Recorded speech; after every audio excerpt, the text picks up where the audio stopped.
Austin, wake up! Your morning needs more than coffee. It needs flavor. At Jem's Cafe, we have the most legendary breakfast tacos in all of Austin. Fluffy eggs, salsas that dance, and tortillas that conquer hearts. Make your team start with a smile.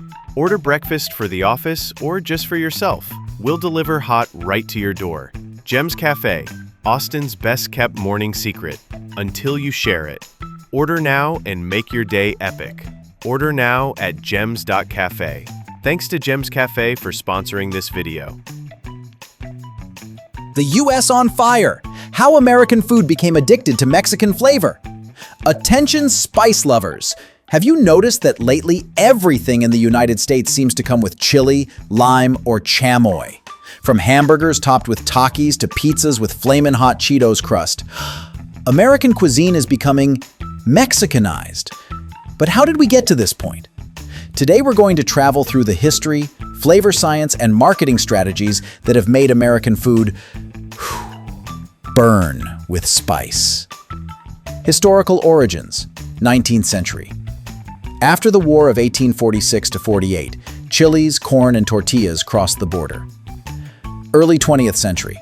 Mexican migrants brought tamales and salsas to railroads and agricultural fields. 1970s to 1990s. Tex-Mex dominated. Enchiladas with cheddar cheese, giant nachos, bathrobe-sized burritos. What began as a necessity for migrants became a pleasure for everyone. The American palate gradually became accustomed to Mexican fire. Spice as a cultural star. Science of spice. Capsaicin activates the same nerve endings as heat. The brain interprets it as both challenge and reward. Mild addiction. The body releases endorphins, creating a euphoric sensation. Mexico and its mastery. Red sauces, green sauces, habanero, chipotle, mole with chili. An entire culture of intensity. When an American bites into a jalapeno and says, "Woohoo!" their brain is actually celebrating. And that's where Mexican food comes in, having turned that fire into art. Salsa as an icon. Tabasco. Created in 1868 in Louisiana. It's not from Tabasco, Mexico, but is inspired by Tabasco peppers. Valentina and Cholula. Now omnipresent in U.S. restaurants. Fun fact, in 1992, hot sauce sales surpassed ketchup in several southwestern states. At the American table, you no longer ask, "Can you pass the salt?" You ask, "Can you pass the salsa?" Ryan, will you get me more salsa? And if there isn't any, it's almost grounds for divorce. Examples of mass Mexicanization. Fast food on fire. McDonald's. McNuggets with spicy buffalo sauce and jalapeno cheddar additions. Burger King. French fries with chili lime powder. Taco Bell. Doritos Locos Tacos. The union of two empires. Pizza Hut and Little Caesars. Pizzas with flamin' hot Cheetos and crushed Takis.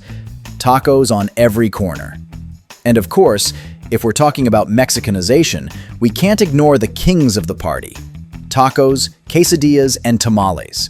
In the United States, they're no longer an exotic dish.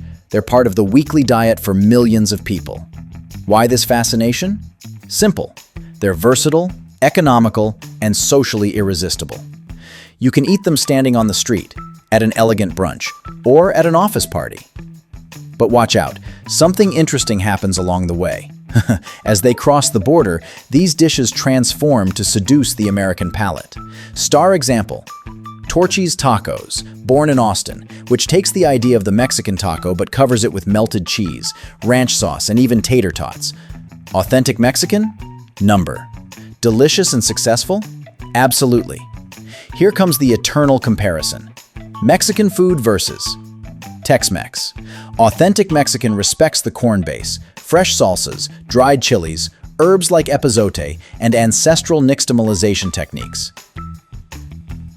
Tex-Mex, born from cultural mestizaje in Texas, is characterized by yellow cheese, refried beans with lard, giant flour tortillas, and lots of ground beef. It's a style that Americans adopted decades ago as Mexican, although it's actually a border fusion. The curious thing? Today the trend is reversing.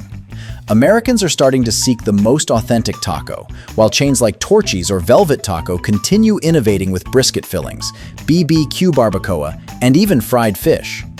People want both things, tradition and fantasy. The sweet conquest. But it's not all spice and tacos, friends. Sweet Mexicanization is also in full swing. Just walk through any American city. Churros dusted with sugar and cinnamon, silky flans, and the iconic tres leches cake appear everywhere from fair carts to hipster cafe display cases in New York or Portland. Why this boom? Texture and nostalgia. Flan has that creamy consistency that enchants both Latino grandmothers and millennial foodies. Additionally, coffee and pastry chains have seen pure gold in these flavors. Starbucks, for example, has launched drinks inspired by horchata lattes, and in some states you can already find limited edition churro frappuccinos. Artisanal bakeries in Austin and Dallas now proudly display their glazed conchas alongside croissants. What was once a Mexican grandmother's homemade dessert is now the star of festivals, brunch menus, and of course, thousands of TikTok reels. So if you see a New Yorker biting into a churro filled with cajeta, don't be surprised. It's sweet proof that Mexicanization doesn't just burn, it also sweetens. Supermarket snacks. Doritos Dinamita Chile-Limón. Pringles Explosive Chili and Lime. Chamoy popcorn in Texas and California movie theaters. Basically, if something is edible, someone has already tried covering it with chili, lime, and a Spanish name. Social and market factors. Demographics.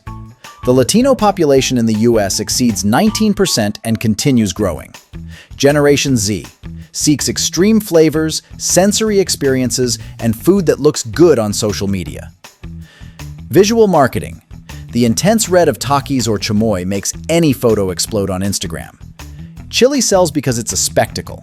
If the camera loves the color, people love the flavor. It's TikTok mathematics. The future.